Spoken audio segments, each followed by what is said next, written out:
Hello everybody, this is Alex Merced from alexmercedcoder.com, and what we're going to be doing in this video is creating a brief API with the Java Spring framework.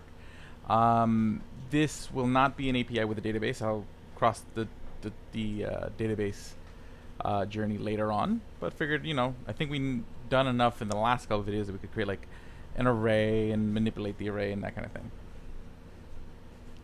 Okay, so let's see here. Let's open up IDEA, IntelliJ IDEA.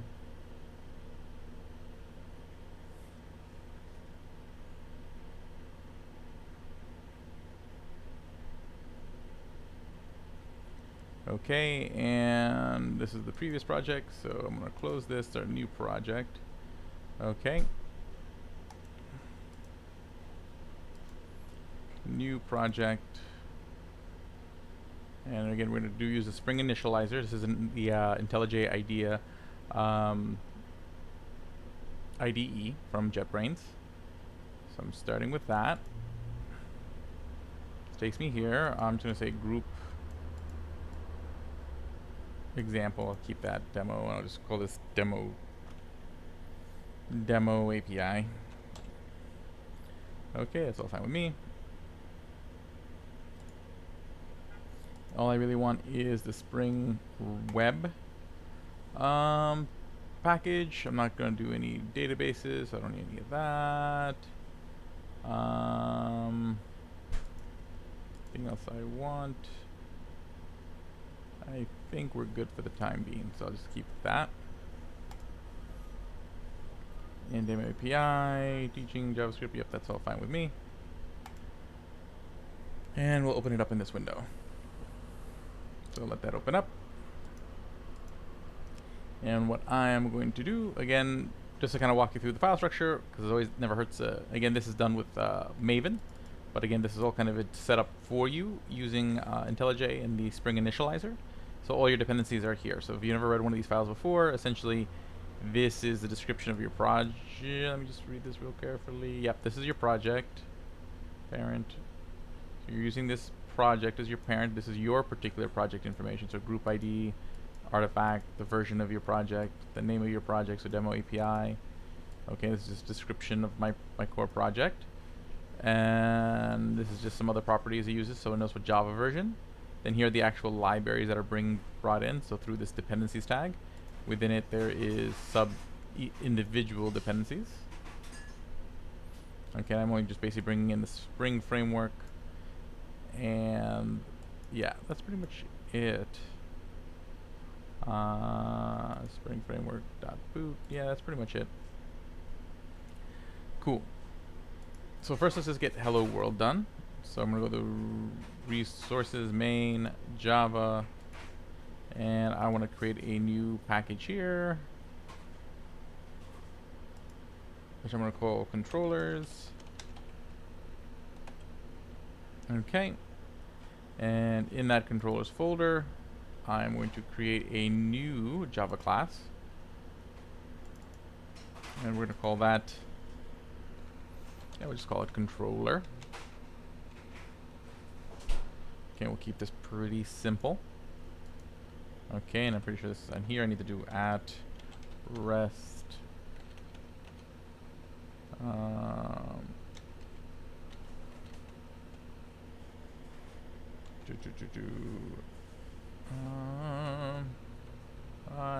it's escaping me at the moment.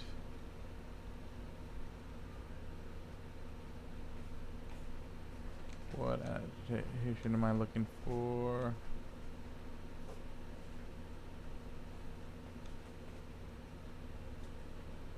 I'm gonna say it's like rest. Yep, rest controller, that's what I'm looking for. Okay. Cool. Okay, and then basically we want to create our first route. So just to get the hello world going out, request mapping. Okay, and by default, that's just going to be, if you do this, it's just a default get request. And then below it, we do our function. So public, I want to return a string. And this is just going to be hello world. And I'm not passing in any parameters at the moment. Okay, and that's going to be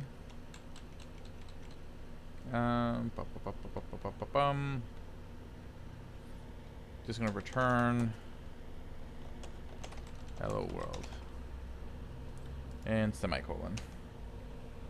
Okay, so that should create the, what's this complaining about? Let's take a look. Oh, it's because I used the, I gotta use, oh, JavaScript habits. There we go. Okay, and now with that fixed up, let's test this out. So here's the demo API application file. Okay, that brings in the application. Okay.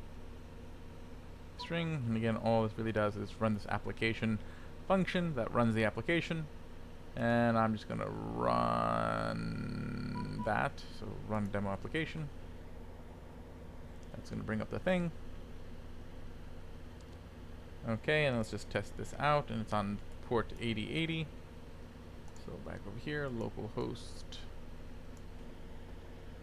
8080. I'll just do localhost 8080. Okay, hello world. Good. Okay.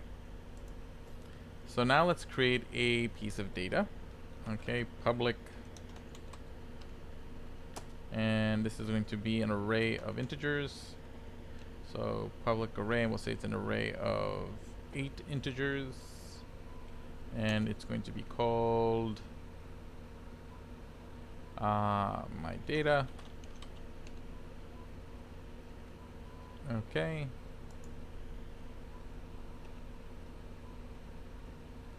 Okay, it's going to be an array of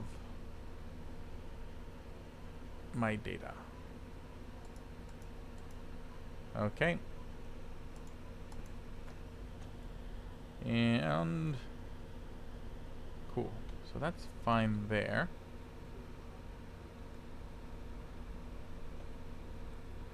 And next we want to create another route. Oh wait, I'm creating this in the wrong file. Cut that out.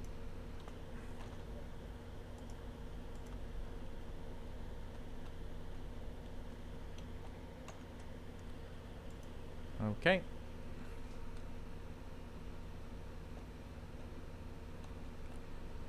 So let's see here. And I want to make that a static property. Okay. Let me just confirm. Yeah, I got hello world over there. Okay, so let's see here. So let's actually make this equal information 1, 2, 3, 4, 5, 6. Okay, so first let's make our get route. So at request mapping, we're going to get the data. So we're going to slash data. Okay, and then we're going to say public. We want to return an array of integers, and the name of the function is going to be called getData, and no parameters at the moment. And all this is going to do is return my data. And let's see why it doesn't like that. Provided int. That. Oh, I see. Int. There we go. Oh, caps. There we go. So let's try that one out. So I'm going to restart the server. Stop. Restart. So now if I go over here and I go to localhost /data, cool. And I get back an array of numbers. Okay, so sweet. Now what if I want to just get one particular one? So let's create another one. At request mapping.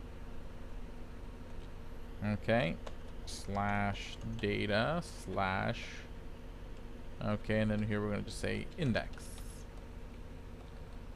Okay. And here we're just going to have another public function that's going to return just a single integer. And that's going to be get single data. Get single data. And we do need the parameter, so at params or at request param.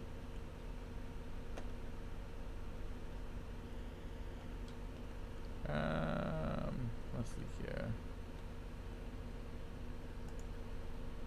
This reminds me of annotation out loud here.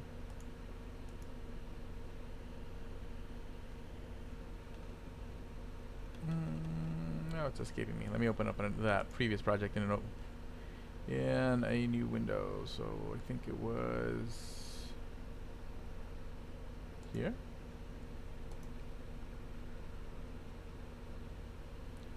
Okay. Project dog demo application. Okay, this is just general JavaScript stuff. So let me go back. I mean Java stuff. Let me go back to even before that, demo 2. Let's do that one. This window. Yeah, here we go. This is what I'm looking for. Add path variable. That's what I'm looking for. Okay, so we set it up that way. Okay, add path variable equals hello. So that means I'm going to go here and say, and let's just see the syntax again. Add path variable. So what I really want to do here is add path variable value equals index. And then I have to get the variable name right. String, yep, string.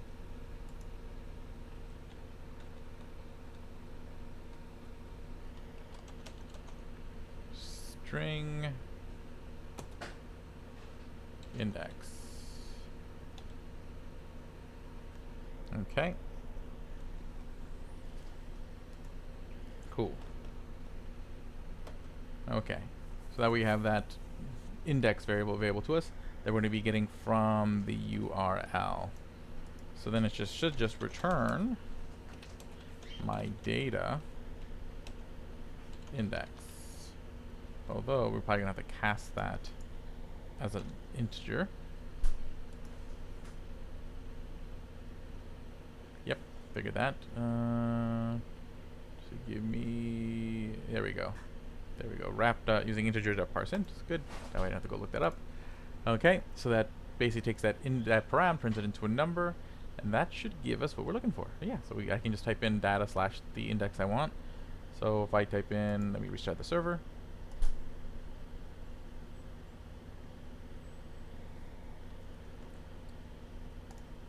And then if I go here and type in /data /0, I should get 1. If I type in /2, I get 3. Because again, it's all one number behind because it starts with 0. Yeah, so that works. Good. So we we're able to create a show route and an index route. Okay, that's the example one again. And now let's create some post requests. Okay, so we can add a number. At request mapping. Okay, this one's going to be just /data.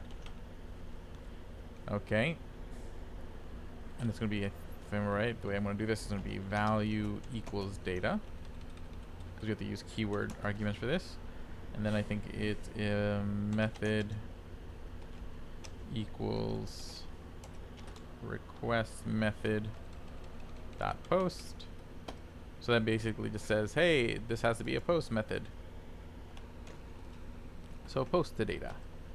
Okay, and then we have the define function. So another public function, which is going to return.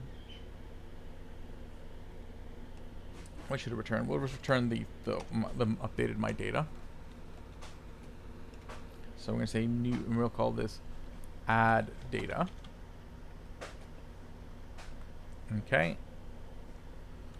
And I am going to allow you to add it via param. I'm not going to worry about taking in JSON data yet. Okay, so just going to sit there and say new data as a parameter. Okay, which means we need to pass that in here at path variable value equals new data, and that's going to be a, well, it's always going to be a string, and then we're going to call that new data. Okay, cool. So now we can create the what happens in our function, which should just be to add to an array. Now arrays are fixed length in Java, so that means I can't just push it on there like other languages. So let me see here, add element to Java array. So many different languages, so I try to keep all this straight. Add element to an array in Java, good, good, good. Let's see here, new array equals new int n plus 1.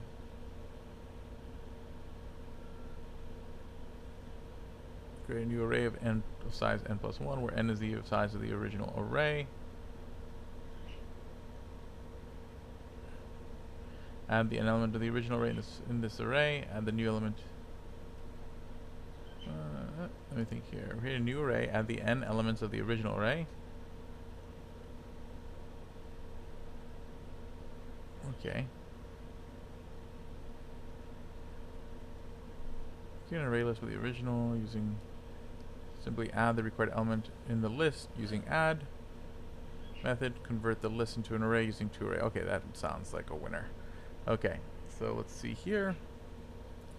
List integer array list equals new array list array.asList. Okay, so this works. So basically we're going to create a list first. Oh, wrong window. Let me close that window. I don't need this one anymore. Okay. So essentially what we need to do is take our existing array. I probably should have just made it an array list from the beginning. Okay, so let me just actually just copy this pattern and we'll walk through it. Create the new array list.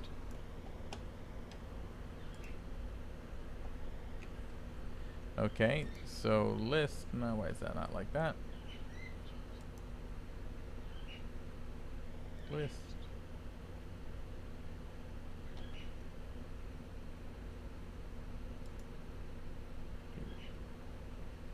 Integer, bio, array, java.io, java.line, java.util. We should have all that stuff already in there. Oh, that's JavaScript. List integer or list equals new array list integer arrays.asList, and this technically would be my data.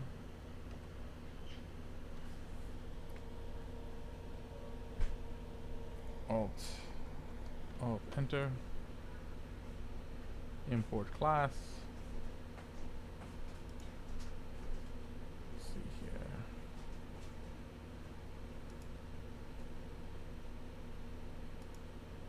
Okay.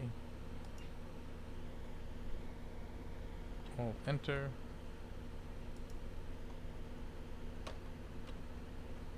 Okay, good. And then this one, alt enter. Okay, so did it add? Yep, there it goes. It added all that stuff.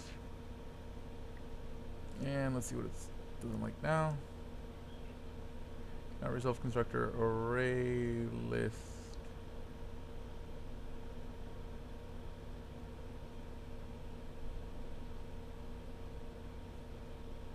Okay, that's what it recommends. So I'm going to just do that.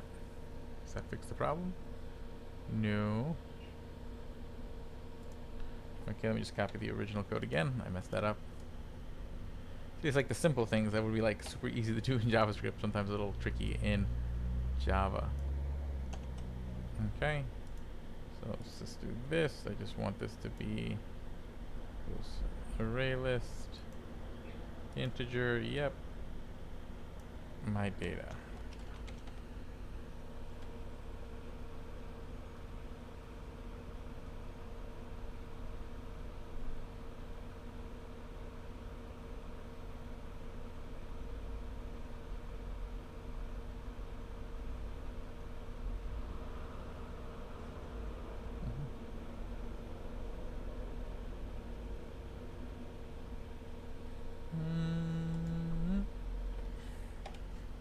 look at the example again. Okay, we have where's the original array? R.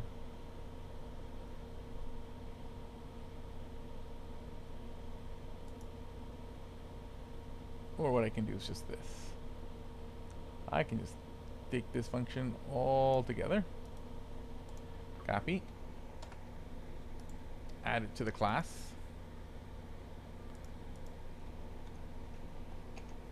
Okay, there we go. So int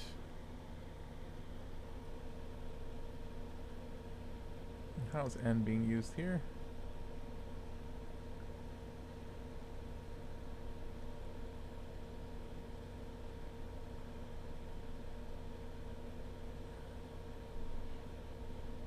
Add x. I'm not quite seeing where the n is being used.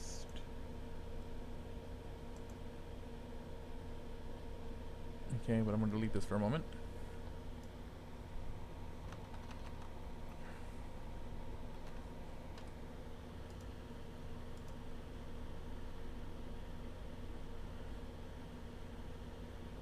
I'm just copying the n from over here. And there ends the number of the length of the new array.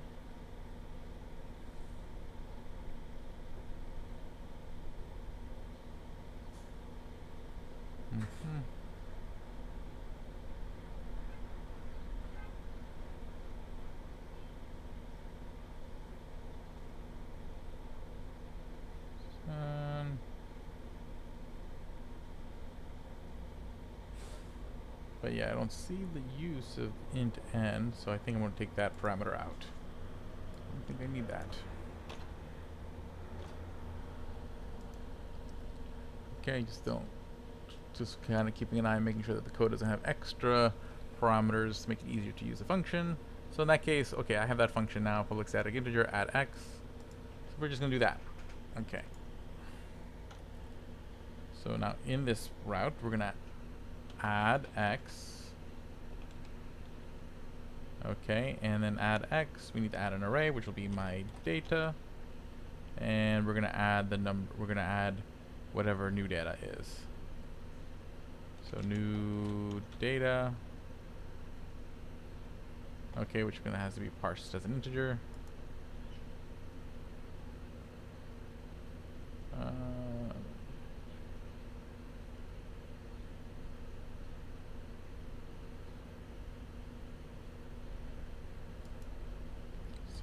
Int x, yeah.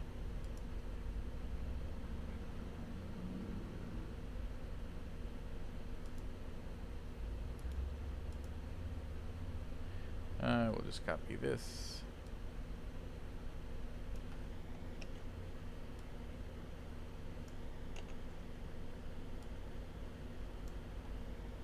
My data. I mean, that's gotta be new data. Okay, then semicolon. And what's it complaining about with the array? Require type provided. Okay, so it really wants me to be specific, so I'm just gonna change this here to int. Okay, good. And the other thing I want to do is just make sure that my data is now going to equal this. Now, why doesn't it like that?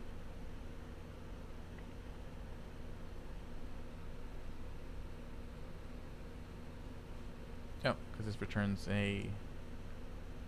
again, it's very specific about the type, so int. And that fixes that. Good. So that does that, and then we just need to return my data. And then we should be good. Semicolon. Okay, cool.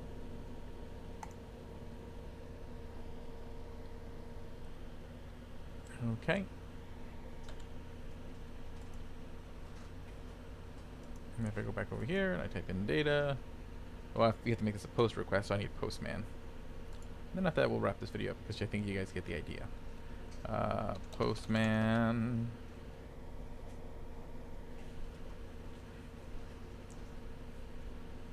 So let's make this a post request. different URL, http slash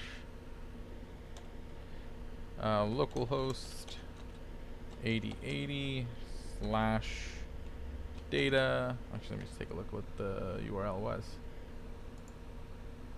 Request mapping value slash data slash new data. Okay, good.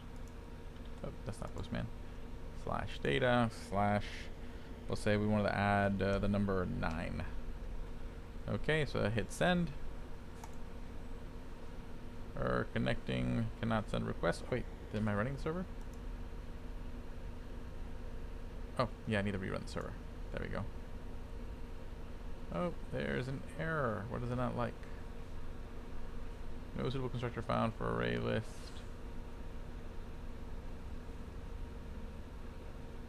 Oh, I think I just need to change this. Int.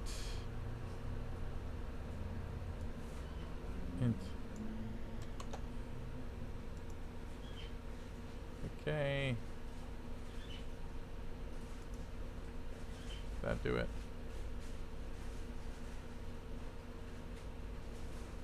Alright, reference found int. Where is that?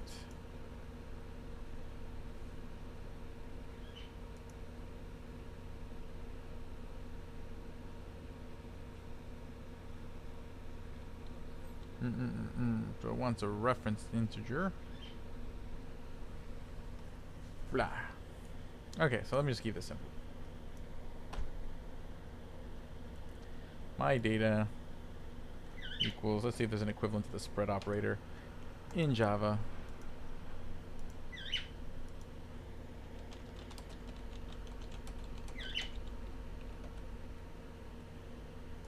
Okay, so looks like there might be. Args, let args.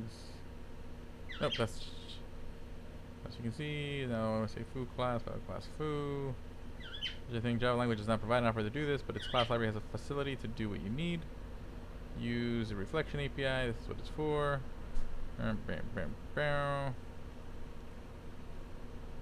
New object, do something to invoke.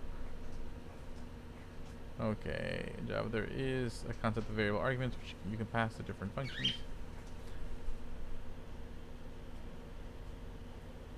Class foo. A.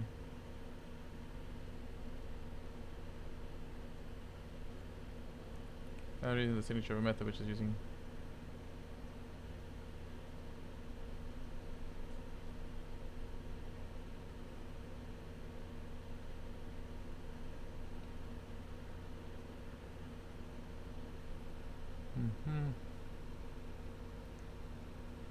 Okay, so that's an idea. Okay, let's try this. Okay, so I'm sorry, tried this in a couple different ways. Okay, so I'm gonna create another function again. We'll just call this public, and what this is gonna return is an array of integers. And we're gonna call this new R. And the way this is gonna work is that we're gonna take a array of ints.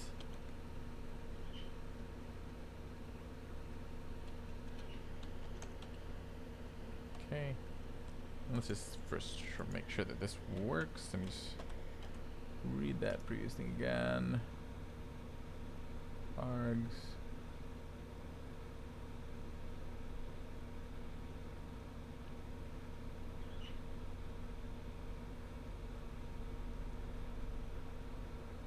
Args. Where does it use args?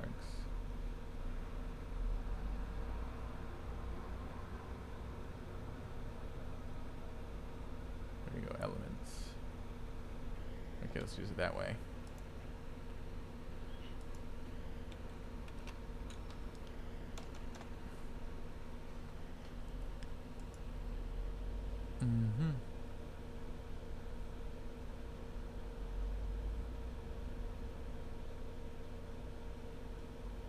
That's still not going to do what I wanted to do. Come to think about it, yeah, no, that's going to get a little bit more complicated than I really want to get into in this video. Man, something so simple, really. There isn't a simpler way to do it in Java? Wonderful. Let me just think about this for a second. Void arrays that stream elements for each type system out print in.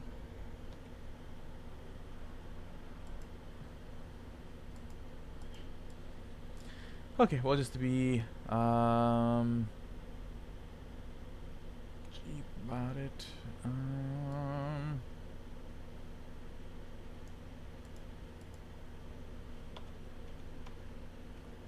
Okay, let's just do that. Return.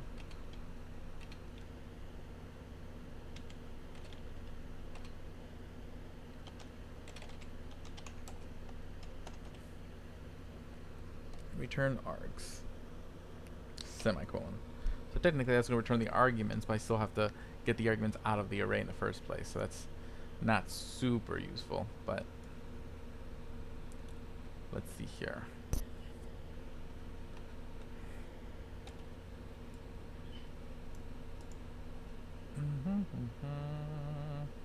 Print many.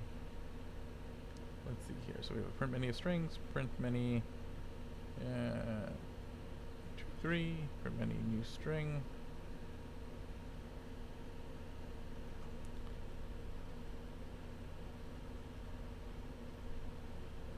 Okay.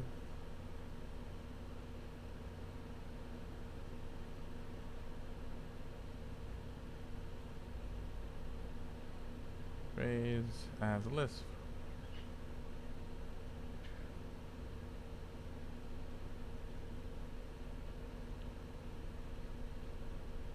Okay, so let's try that.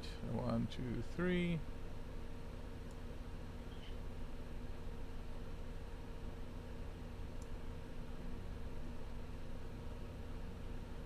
Or 1, 2, 3.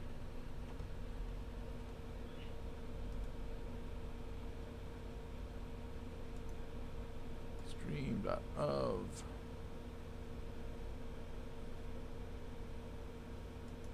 Two.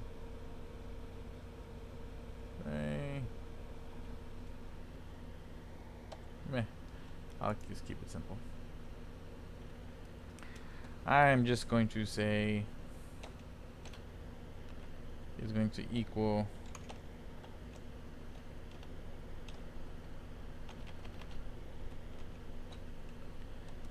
zero. What was the original one? 0, 1, 2, 3, 4, 5, 6, and then new data.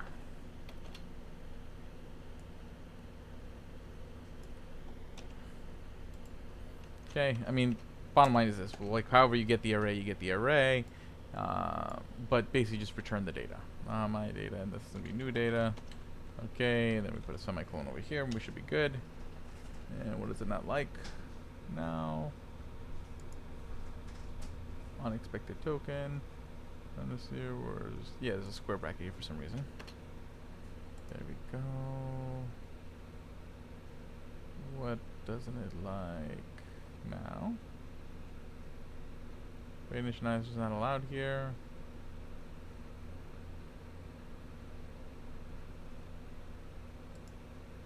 There we go. Cool. I guess this is gonna get right at the moment. Stop. So let's refresh the thing.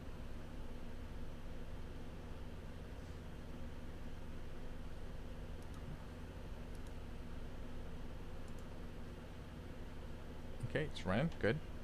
Back to Postman. Let's just make sure that's working. So I make a post request.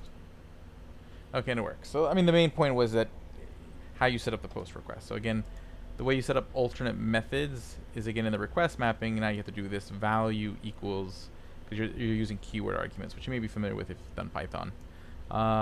Method by default it is just going to assume that the first argument is your value for the string, but as soon as you have more than one argument, you have to specify like what each argument is filling. Okay, now as far as again working with data collections in Java, apparently it was a lot more difficult than I expected, so I need to go back and revisit that and probably do a few videos on that.